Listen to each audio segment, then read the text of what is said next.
The first tip I want to give you when it comes to negotiating anything is to really come from a space of mutual benefit, right? If you get into a relationship with anybody, it's because hopefully it's mutually beneficial.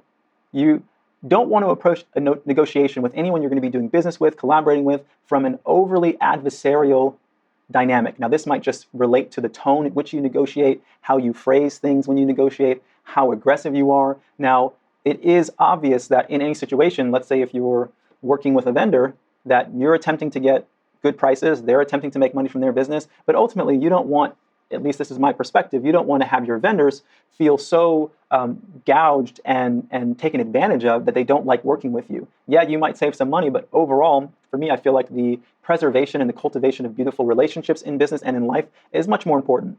Now, does this mean that you guys are always going to see eye to eye and your version of what is fair and good is the same as theirs? No, definitely not. But I think as a first step and a first phase, having that intention is really powerful and it's really important.